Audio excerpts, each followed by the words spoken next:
Assalamualaikum warahmatullahi wabarakatuh. Perkenalkan, nama saya Inggit Sekar Arum, 518043107. Saya akan mempresentasikan hasil tugas saya, yaitu analisis ROI dan profitabilitas PT Aneka Tambang Tbk mata kuliah analisis laporan keuangan.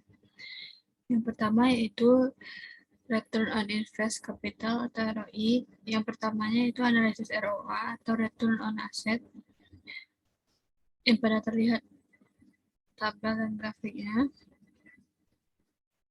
Analisisnya, jika dilihat dari perhitungan ROA, dapat diketahui nilai ROA perusahaan PT Aneka Tambang ini dari tahun 2017 sampai 2020 mengalami kenaikan dan penurunan. Hal tersebut bisa dilihat pada tahun 2017 sebesar 0,46%, tahun 2012 2,76%, 2019 0,61%, dan 2020 sebesar 3,71%. ROA itu sendiri merupakan indikator yang mencerminkan seberapa optimal perusahaan mengelola aset yang dimilikinya untuk menghasilkan laba bersih. Jika presentasi ROA tinggi, berarti perusahaan bisa mengoptimalkan seluruh aset yang dimilikinya untuk menjadi laba bersih. Tetapi pada PT Aneka Tambang, ROA paling tinggi yang diperoleh yaitu pada tahun 2020. Berarti pada tahun sebelum 2020, perusahaan belum dapat mengoptimalkan laba bersihnya. Selanjutnya yaitu analisis ROE atau Return on Equity. Jika dilihat perhitungan ROE, perusahaan PT Aneka Tambang bahwa setiap tahunnya mengalami naik turun. Hal ini dapat dilihat dari perhitung ROE pada tahun 2017 sebesar 0,74%, pada tahun 2018 sebesar 4,57%, pada tahun 2019 1,02%, dan 2020 sebesar 6,18%.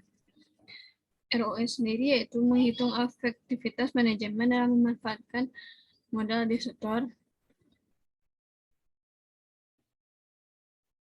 disetor pemegang saham untuk dijadikan keuntungan. Sama dengan ROA, jika tinggi rasio ROE, maka fundamental perusahaan semakin bagus. ROE PT Aneka Tambang juga tinggi pada tahun 2020 dan 2018.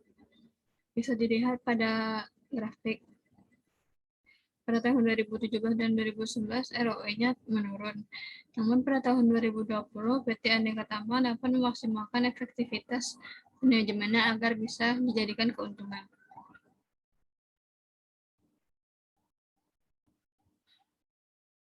Selanjutnya yaitu analisis kinerja operasi atau operation performance. Di sini terdapat gross profit margin, operating profit margin, pre-tax profit margin, dan net profit margin. Yang pertama, kita akan membahas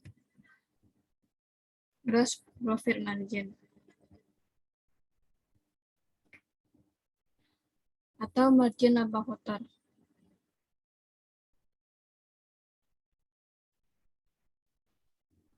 Margin laba kotor, jika dilihat dari hasil analisis margin laba kotor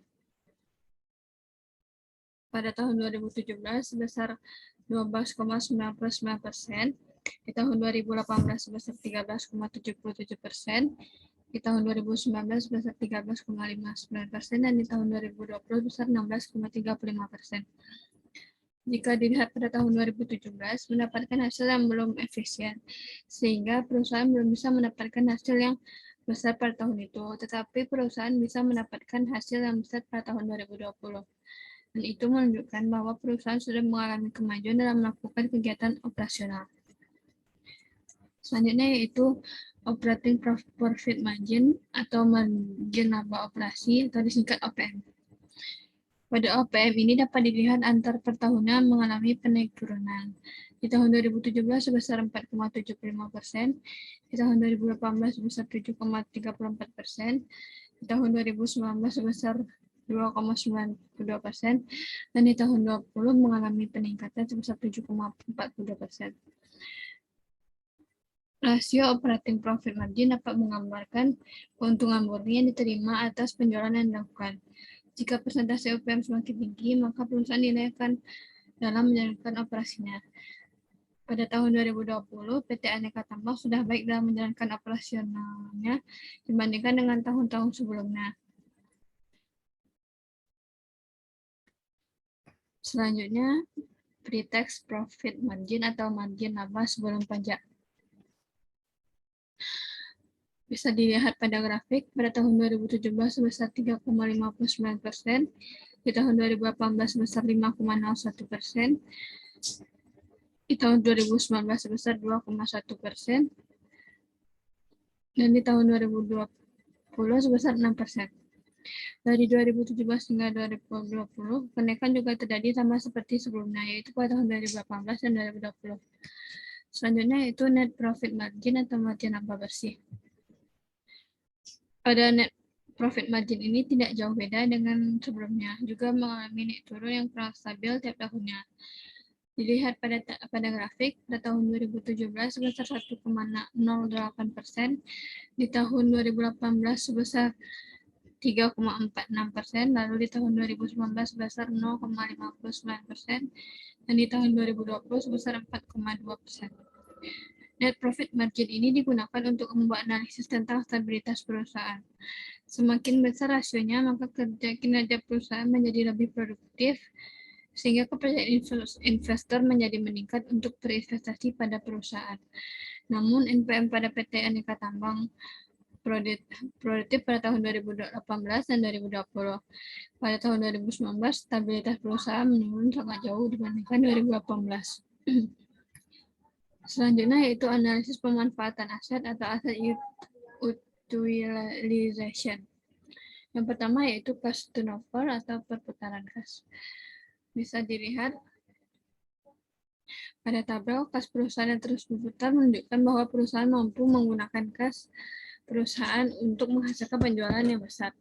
Dari hasil perhitungan CTO atau cash turnover di atas untuk 4 tahun terakhir, yaitu pada tahun 2017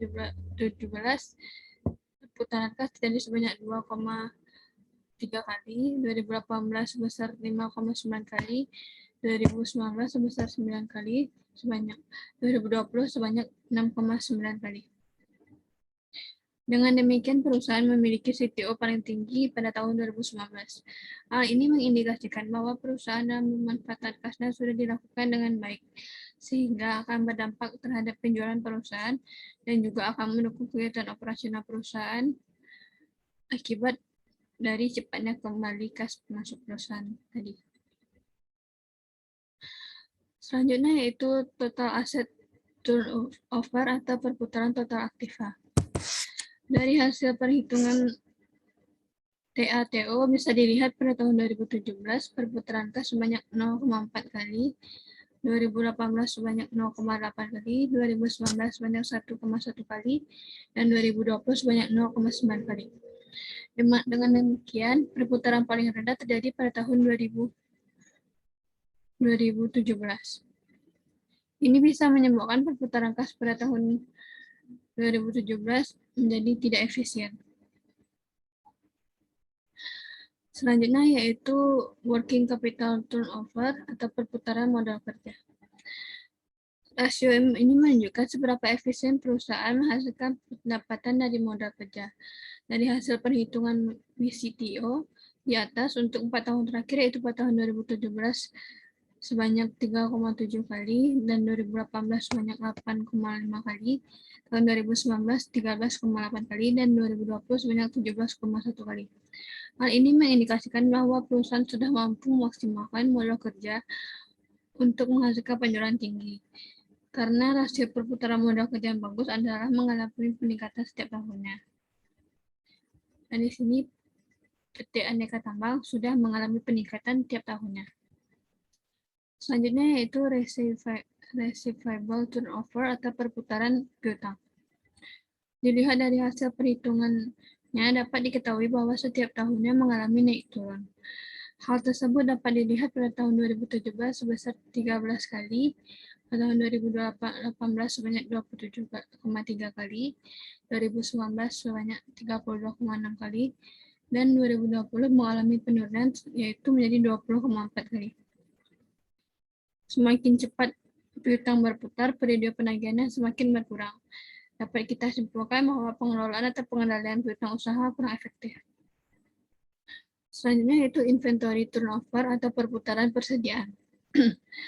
Jika dilihat dari perhitungan inventory turnover, dapat diketahui banyak mengalami penurunan. Hal tersebut dapat dilihat di tahun 2017 sebanyak minus 8,8 kali, 2018 minus 10,7 kali, 2019 minus 15,7 kali, tahun 2020 naik menjadi minus 8,7 kali. Mengalami kenaikan hanya pada tahun 2020. Jika perusahaan terus mengalami perputaran yang seperti ini, maka perusahaan akan jadi tidak efisien. Selanjutnya yaitu account payable turnover. Account payable turnover adalah ukuran kemampuan perusahaan dalam membayar hutang jangka pendek kepada para pemasoknya. Account payable turnover menunjukkan berapa kali perusahaan mampu melunasi hutang-hutang selama suatu periode. Dilihat dari hasil perhitungannya, kurang efisien. Pada tahun 2017 sebanyak minus 13,7 kali, tahun 2018 sebanyak minus 18,8 kali, 2019 sebanyak minus 38,2 kali, dan pada tahun 2020 mengalami peningkatan sedikit yaitu minus 34 kali. Berdasarkan hasil perhitungan di atas menunjukkan bahwa perputaran utang dagang setiap tahunnya mengalami penurunan kecuali pada tahun 2020 yang hanya mengalami kenaikan sedikit.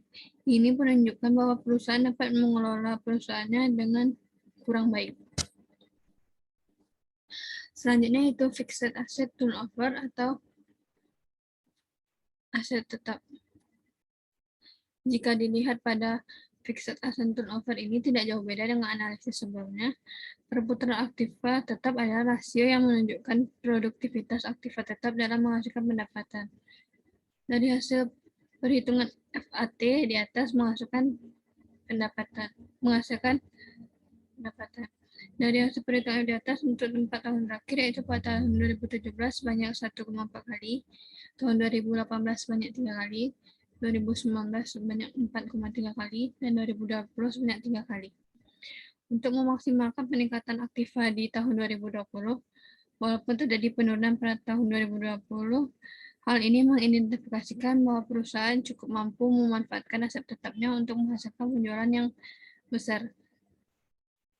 Perusahaan cukup mampu mengoperasikan aset tetapnya dengan baik dan efisien sehingga menghasilkan produk yang banyak dan bisa meningkatkan penjualan perusahaan.